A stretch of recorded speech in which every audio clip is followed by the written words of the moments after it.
Hello everyone. आज हम start करेंगे अपना सीए फाउंडेशन का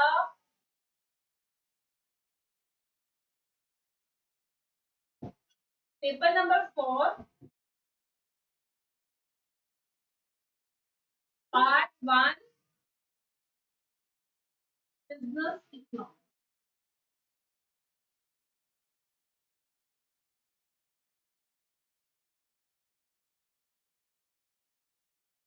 हाँ जी, हम paper number 4 business economics part 1 जो आपका 60 मार्क्स का आएगा उसके बारे में आज बात करेंगे। तो पहले ये टोटली आपका एमसीक्यूज होगा, मल्टीपल चॉइस क्वेश्चंस आएंगे आपको 60 क्वेश्चंस आएंगे, ईच 1 मार्क, राइट। सेकेंडली अगर हम इसके सिलेबस की बात करें, इसके सिलेबस में है 1 to 5 चैप्टर्स।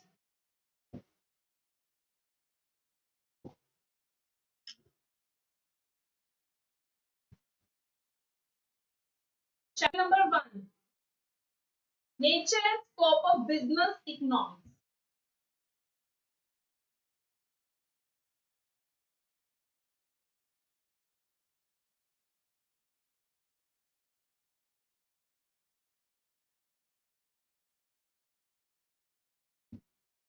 हम इसके बारे में पहले इकोनॉमिक्स है क्या,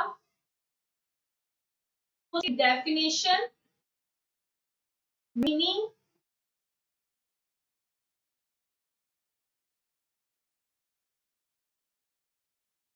बिजनेस क्या, प्रॉब्लम, सेंट्रल प्रॉब्लम्स क्या है, ये सब चीजें हम डिस्कस करेंगे इस chapter number 2। Very easy chapter, theory of demand and supply.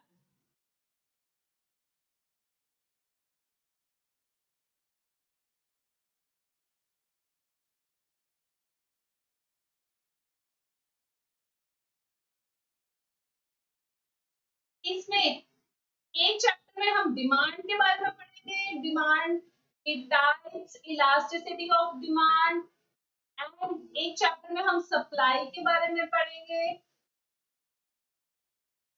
और उसके बाद कंज्यूमर बिहेवियर के बारे में। 3 यूनिट्स है इस चैप्टर की, डिमांड, सप्लाई और कंज्यूमर बिहेवियर, यूटिलिटी वाला जो आप +1 +2 में पढ़ के आए हो। नेक्स्ट चैप्टर है chapter number 3 theory of production and cost.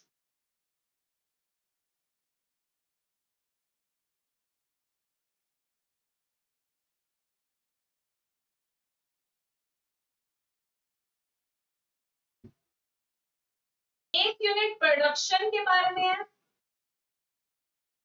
आपको प्रोडक्शन के बारे में सारे कंसेप्ट्स करने होंगे। दूसरे यूनिट कॉस्ट के बारे में। देखिए हमारे बुक का नाम क्या, बिजनेस इकोनॉमिक्स। बिजनेस इकोनॉमिक्स है तो कुछ थोड़ा थोड़ा बिजनेस इकोनॉमिक्स नहीं चल रही। आपने बिजनेस में डिमांड सप्लाई होती है, राइट। बिजनेस में प्रोडक्शन एंड कॉस्ट होती है। इकोनॉमिक्स है तो हम थोड़ा वाइड अप्रोच लेके चलेंगे, पूरी मार्केट के अप्रोच लेके चलेंगे, राइट। आप डिमांड देखते हो, कितनी सप्लाई है, आपके कस्टमर्स, कंज्यूमर बिहेवियर के बारे में देखते हो, कस्टमर्स कैसे, कंज्यूमर कैसे बिहेव करेंगे। देन आपको प्रोडक्शन करनी है एंड उसकी कॉस्ट निकालनी है, राइट। ये सब कॉस्ट किससे रिलेटेड है, बिजनेस इकोनॉमिक्स से रिलेटेड है, राइट। तो चैप्टर नंबर 4 हमारा किस पे है, chapter number 4 price determination in different market.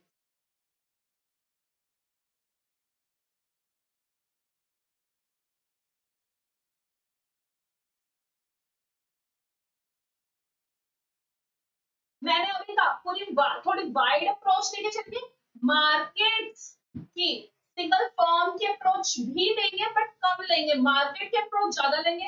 And business में आपको प्राइस डिटरमाइन करना होता है। क्यों, डिमांड देख लिया आपने, प्रोडक्शन कर लिया आपने, अब उसको बेचना भी तो है, सही प्राइस चाहिए बेचने के लिए, राइट। इसमें हम एक यूनिट में मार्केट के बारे में पढ़ेंगे, एक यूनिट में प्राइसेस के बारे में पढ़ेंगे एंड थर्ड यूनिट में प्राइस और मार्केट को कंबाइन करते हैं। Chapter number 5 business cycles.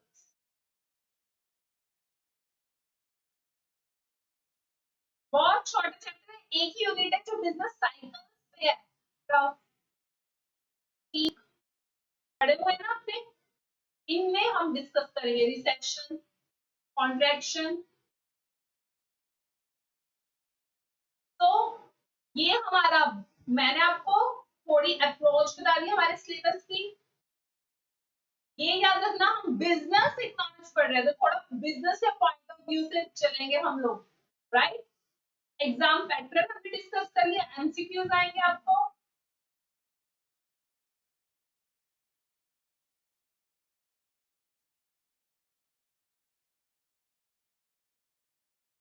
अब आपको ऐसे लगेगा इकोनॉमिक्स पढ़ते हुए, एक तो ये इजी सब्जेक्ट लगेगा, प्लस आपको ये लगेगा हम प्लस में पहले ही पढ़ के आए हैं।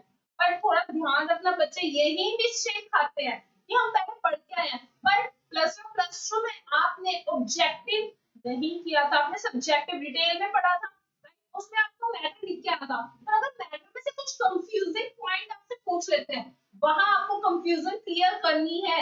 आई से आई की अप्रोच थोड़ी डिफरेंट है, ऑब्जेक्टिव क्वेश्चंस है। अगर ऐसा हुआ, ये सिचुएशन है, तो क्या होगा, क्या अफेक्ट होगा, क्या रिएक्शन होगा, क्या इससे एक्सेप्शन है, आपको इस अप्रोच से पढ़ना।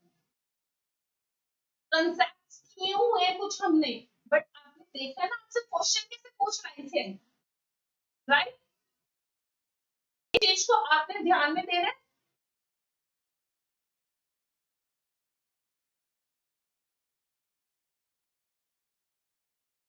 चलो हम स्टार्ट करते हैं चैप्टर नंबर 1 बिजनेस इकोनॉमिक्स। हम शुरू करते हैं। चैप्टर नंबर 1 है nature and scope of business economics.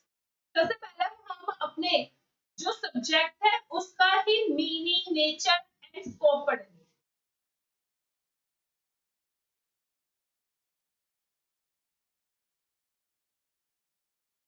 Example से बात करते हैं। आपने 12th में अच्छे मार्क्स दिए, आपको आपके फादर ने 1000 रुपीज दिए, जाओ 1000 रुपीज आपको एज रिवॉर्ड में देता, रिवॉर्ड में 1000 रुपीज आपको देता हूँ। आपके ऑप्शंस क्या है? 1000 रुपीज से पार्टी कर सकते हो अपने फ्रेंड्स के साथ, मूवी देख के आ सकते हो, 1000 रुपीज की कुछ कोई भी चीज ले सकते हो।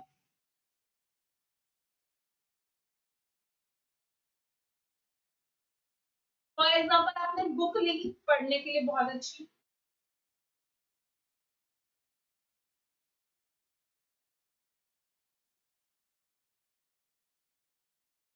राइट। आपके पास कितने सारे ऑप्शन एंड मैनी मोर। मुझे इतने ऑप्शंस नहीं याद आ रहे होंगे, आपको अगर 1000 रुपीज दे जाए तो आप तो बहुत सारे ऑप्शंस खड़े कर दोगे यहाँ पर, राइट। तो 1000 रुपीज है, पर हमारे पास चॉइस कितनी है, बहुत सारी चॉइस है, बट अल्टरनेटिव है पार्टी और मूवी और बुक और समथिंग एल्स, राइट। आप सब चीज नहीं चूज कर सकते क्योंकि हमारे पास है तो सिर्फ 1000 रुपीज ना। इसी तरीके से 1000 रुपीज क्या है, लिमिटेड। आपके पास एक फैक्टर है जो लिमिटेड है, बट चॉइसेस आपके पास, ये आपकी क्या है चॉइस, वांट्स। आप चाहते हो कि हाँ मैं ये भी कर सकता हूँ, ये भी कर सकता हूँ, यार पार्टी करने का भी मन है, मूवी भी देखने का मन है, एक बहुत अच्छी बुक आई है वो भी परचेज करने का मन है। थर्ड ऑप्शन में से कम ही बच्चे सिलेक्ट करेंगे, बट वांट्स हमारी क्या है, अनलिमिटेड, राइट। अब अगर हम इकोनॉमिक्स के पॉइंट ऑफ व्यू से सोचें तो लैंड, लैंड पे कितना कुछ हो सकता है। लैंड पे आप इंडस्ट्री लगा सकते हो, या किसी का घर बन सकता है, या एग्रीकल्चर में यूज हो सकती है, राइट। बहुत सारे ऑप्शन है लैंड के हमारे पास। इसके बाद भी इंडस्ट्री कार की भी लग सकती है, मोबाइल की भी लग सकती है, और किसी भी चीज की रख सकते। एग्रीकल्चर में भी हम वीट भी कर सकते हैं, राइस भी कर सकते हैं, and many more. Land, land her country के पास क्या, आपके पास क्या, पूरे वर्ल्ड में लैंड लिमिटेड है। हमारा जो अर्थ प्लैनेट है लिमिटेड है, ये तो नहीं है कि वो हर साल बढ़ रहा है, एक्सपेंड हो रहा है, लिमिटेड है। लैंड आपके पास लिमिटेड है, बट ये जो ऑप्शंस है, ये चॉइसेस है आपके पास, ये क्या है, unlimited. Land, one of the resource is limited. हमारी बॉन्ड्स क्या है, बॉन्ड्स नीड नहीं, बॉन्ड्स, हमारी बॉन्ड्स क्या है, अनलिमिटेड। इंसान की नीड क्या है, रोटी कपड़ा और मकान, कोई नेम है, रोटी कपड़ा मकान। बट कार, मोबाइल, ये सब क्या हमारी बॉन्ड्स है। Resources limited and bonds unlimited. Bonds limited है और उसको कंप्लीट करने के जो रिसोर्सेज है, जिसको हम मींस भी बोल सकते हैं, दीज आर लिमिटेड। क्या रिसोर्सेज है हमारे पास, लिमिट में है, आप इनको बढ़ा नहीं सकते, लैंड को बढ़ा नहीं सकते। एक आपने फैक्टर लगा दिया यार, इतने ही स्क्वायर फीट है, अब पूरे वर्ल्ड में इतने ही स्क्वायर फीट है। अब आपकी मर्जी है, आपने उस पे इंडस्ट्री लगानी है, शेल्टर करना है, एग्रीकल्चर करना है, आपकी मर्जी है। प्लस आप पे है कि आप इंडस्ट्री में डिफेंस ज्यादा करना चाहते हो, इक्विपमेंट्स वगैरह बनाना चाहते हो, या लोगों की भूख खत्म करना चाहते हो, वीट ज्यादा, वीट को आप प्रेफर देना चाहते हो, वीट राइस, इन सब की आप, इन सबको आप एग्रीकल्चर में ले सकते हो। इन एग्रीकल्चर में लैंड को यूज करना चाहते हो, या आपको कार्स की ज्यादा नेसेसिटी, एक नेशन को, उसकी इकोनॉमी को, उसके इन चीजों को डिसाइड करना पड़ता है कि प्रेफरेंस किसको देनी है। बीट को हम ज्यादा से ज्यादा बीट बनाए, बीट उगाए, या फिर कार को, या फिर गन्स वगैरह, इनको हम प्रेफरेंस दें।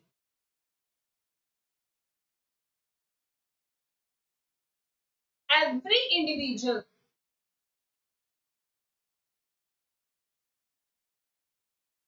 every society, and every country in this world faces the problem of making choice, right? Individual के बारे में हमने बात की, आपके फादर आपको 1000 देंगे, क्यों, क्योंकि उनके पास भी तो लिमिटेड इनकम है, लिमिटेड इनकम उनकी भी तो। Every society and every country, सब इस वर्ल्ड में क्या फेस करते हैं, choice. Human bonds are limited, दो फैक्ट्स है, ह्यूमन बॉन्ड्स क्या लिमिटेड है। हम सब कुछ चाहते हैं, अच्छी सी कार भी चाहते हैं, मोबाइल भी चाहते हैं, और अच्छा सा हॉलिडे पैकेज भी चाहते हैं, सब कुछ चाहते हैं, अच्छा सा घर भी चाहते हैं, बहुत बड़ा घर हो, बड़ी कार हो, कार भी नहीं, कार बड़ी हो। Human bonds are limited. अगर कार मिलेगी तो सोचो ना, बड़ी कार हो, देन ये भी कार हो, वो भी कार हो, स्पोर्ट्स कार भी हो, राइट, 7 सीटर भी हो, ये सब हमारी है। ह्यूमन बॉन्ड्स क्या, अनलिमिटेड, कभी भी fully satisfy नहीं हो सकता इंसान। The means to satisfy unlimited wants are relatively scarce। जो रिसोर्सेज एंड वांट्स को पूरा करने के लिए हासिल करना मुश्किल है, नहीं। कार बन सकती है, बना सकते हैं हम, ठीक है। लोग भूख से मर रहे हैं, उनको खाना दे सकते हैं, यस दे सकते हैं, नथिंग इज इम्पॉसिबल। बट उनको मैन्युफैक्चर करने के लिए, उनको सेटिस्फाई करने के लिए हमें मींस चाहिए, कुछ रिसोर्सेज चाहिए, राइट। वो रिसोर्सेज क्या है, लिमिटेड। अब साथ ही साथ, नंबर वन, नंबर टू, साथ ही साथ ये जो रिसोर्सेज है, इनको, इनके अल्टरनेटिव यूजेस है, हमने यहाँ बात की, इनके अल्टरनेटिव यूजेस है। लैंड को आप कहीं भी यूज कर सकते हो, 1000 रुपीज को आप कहीं भी यूज कर सकते हो। As a result, we are confronted with the problem of making choice of bonds to be satisfied। हम किस प्रॉब्लम से, हम, हमारे सामने अब, अगर आप समझ लो, आप मैनेजमेंट में, आपके पास है कुछ लैंड है, आपको डिसीजन लेना है कि आप उस पर कौन सी फैक्ट्री लगाओगे। कपड़ों की फैक्ट्री लगानी है, कार की फैक्ट्री लगानी है, किस चीज की फैक्ट्री लगानी है। आप मेकिंग चॉइस ऑफ वॉन्ट्स और choice among the uses of resource. हम किस प्रॉब्लम में है, allocation of resources to various use. आपको एलोकेट करना है अपने रिसोर्सेज को कि हमने उसको कैसे यूज करना है, किस चीज में कितना यूज करना है। तो इकोनॉमिक्स क्या है, is the study of how we work together. हम कैसे इकट्ठा काम करें, हाउ वी वर्क टुगेदर, किससे इकट्ठा काम किससे करना है, ताकि हम ह्यूमन वांट्स को मैक्सिमम मैक्सिमम जितनी पॉसिबल हो सकती है, मैक्सिमम टू मैक्सिमम उनको सेटिस्फाई कर सकते हैं। सेटिस्फाई कैसे करना है अपने ह्यूमन वांट्स को, by by using the means, और मींस को रिसोर्सेज को इस तरीके से यूज करना है कि ज्यादा से ज्यादा वांट सेटिस्फाई हो। अब कैसे, जैसे जमीन इतनी है, लैंड उतनी है, शेल्टर उस पे आपने 3-4 फ्लोर के शेल्टर बना दिए। ये आपको इस तरीके से सोचना है, हाउ वी वर्क टुगेदर। हम इस चीज की स्टडी को क्या कहते हैं, economics. Economics is the study of how we work together to transform the scarce resources into goods and services to satisfy the most pressing to satisfy the most pressing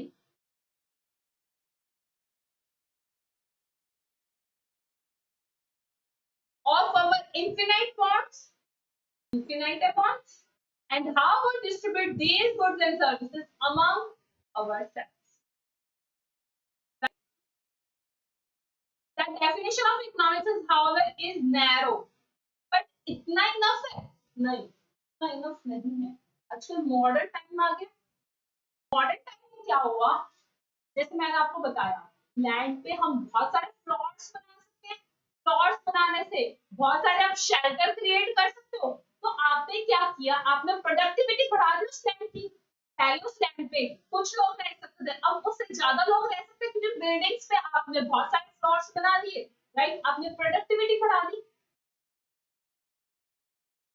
अब productivity बढ़ गई, इसकी input की, resources की productivity बढ़ गई, क्या उतनी इनकम बढ़ गई? नहीं, उतनी इनकम नहीं बढ़ी। हमने सुना है ना, अब स्टॉक मार्केट बहुत डाउन है, रिसेशन आ रहा है, आजकल इतनी कमाई नहीं रही जो पहले थी। जीएसटी आने के बाद कमाई कम हो गई है। ये क्या, इनकम लेवल उतना नहीं बढ़ा, राइट। इसको हम पढ़ते हैं। In this definition complete, the definition of economics is however is narrow because it concentrates only at present. ये सिर्फ प्रेजेंट पे बात करता था कि आज हम इसको कैसे अच्छे से अच्छे यूटिलाइज कर सकते हैं ताकि ज्यादा से ज्यादा बॉन्ड्स को satisfy कर सके, right? That is how to use relative scarce resources to satisfy unlimited human wants. So it gives the picture of a society with fixed resources and productive capacity, deciding what type of goods and services to be produced and how to distribute among the members of society, और उनको society में कैसे बांटे। सबके पास अधिकार होनी चाहिए। अब कैसे वैलिडिटी कैसे कर सकते हो, वो डिजर्व करता है इस वर्ड को कंप्लीट करना, ये कैसे करें, राइट। अब मॉडर्न एक्सपेक्ट में हमने बात की प्रोडक्टिव कैपेसिटी की। प्रोडक्टिव कैपेसिटी बढ़ चुकी है, पॉपुलेशन बढ़ गई, जिस वजह से लेबर बढ़ गई, रॉ मटेरियल के न्यू सोर्सेज डेवलप हुए, for example alternative source of energy, wind energy, solar energy, right. And new and better plant and equipment technology के कारण नया प्लांट और बेटर प्लांट से इक्विपमेंट्स आने लगे, कैपेसिटी बढ़ गई, फैक्ट्रीज की, माइंस की। Not only has a quantity of available productive resources increase, जितने आपके पास अवेलेबल प्रोडक्टिव रिसोर्सेज है, फॉर एग्जांपल लैंड जो आपके पास अवेलेबल थी, सिर्फ आपने इसमें लैंड नहीं आएगा, sorry, not only has the quantity of available productive resources increase, जो आपके पास अवेलेबल रिसोर्सेज है, फॉर एग्जांपल लेबर, लेबर की क्वांटिटी भी बढ़ गई पॉपुलेशन बढ़ने से, और उनकी क्वालिटी भी बढ़ गई। उनकी क्वालिटी कैसे बढ़ गई, लेबर की पॉपुलेशन बढ़ने से क्वांटिटी बढ़ गई, राइट। पॉपुलेशन की ग्रोथ होने से क्वांटिटी बढ़ गई, क्वालिटी कैसे बढ़ गई? आपने ज्यादा लोग पढ़ने लिखने लग गए, स्किल्स डेवलप हो गई, इंटेलिजेंस डेवलप हो गई, एजुकेट किया आपने उनको, ट्रेन किया आपने उनको, ट्रेनिंग दी, जिस वजह से उनकी क्वालिटी भी बढ़ गई। Education and newly acquired skills have raised the productivity of labor force and has led to the discovery of completely new kinds of natural resources और totally new तरीके के नए natural resources हमारे सामने आए, जैसे shell gas, new alternative source of energy. पहले हम बहुत ज्यादा डिपेंड थे पेट्रोल पे, डीजल पे, अब थोड़ा सा फर्क पड़ रहा है, राइट। नेक्स्ट, जितनी प्रोडक्शन में ग्रोथ हुई है बट इनकम में उतनी ग्रोथ नहीं हुई, यहां प्रॉब्लम आ गई। अगर आपकी प्रोडक्शन बढ़ गई है तो अभी भी क्यों गरीबी है? अभी भी क्यों गरीबी है? सबको वीट क्यों नहीं मिल रही? सबको कार क्यों नहीं मिल रही? प्रॉब्लम की आपको प्रोडक्टिविटी बढ़ गई तो अच्छी बात है, इनकम उतनी नहीं बढ़ी। There have been periods in which output not only failed to grow but also actually declined sharply. Output क्या है? आपने जो मैन्युफैक्चर करी है चीजें, वो प्रोडक्टिविटी उनकी बढ़ने की बजाय रिड्यूस ही हो गई, ऐसा भी देखने को मिला है। क्यों? आगे हम पढ़ेंगे, पूरी जब आप इकोनॉमिक्स पढ़ लोगे आपको बहुत सारे क्वेश्चंस का आंसर मिलेगा कि ऐसा क्यों होता है। During such periods, factories, workers, and other productive resources have remained idle.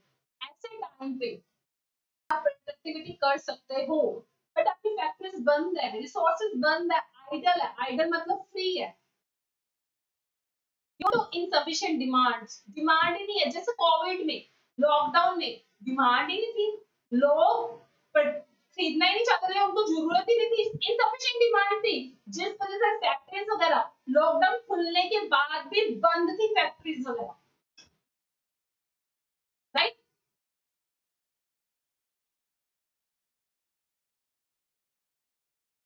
इसलिए ये इकोनॉमिक्स की नई डेफिनेशन बनी है।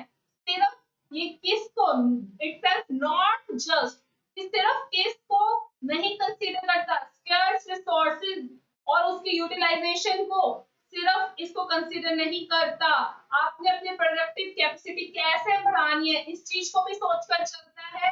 और साथ ही साथ पास्ट में क्यों फ्लक्चुएशन आई थी, क्यों इनकम और प्रोडक्टिविटी अप डाउन हुई थी। Clear?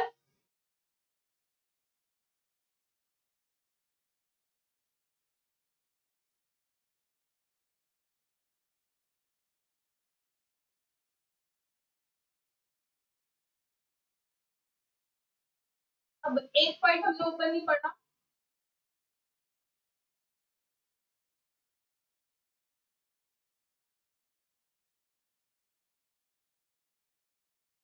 इकोनॉमिक्स वर्ड कहां से निकला है? इकोनॉमी, मतलब क्या? Household management. 19th century तक इकोनॉमिक्स को सिर्फ पॉलिटिकल इकोनॉमी के बारे में से ही जाना जाता था। 1776 में एडम स्मिथ ने एक बुक पब्लिश करी थी जिसको हम क्या बोलते हैं, inquiry into the nature and causes of the wealth of nations, wealth of nations, which is considered as the first modern work of economics, right? इनके एमसीक्यूज बन जाते हैं।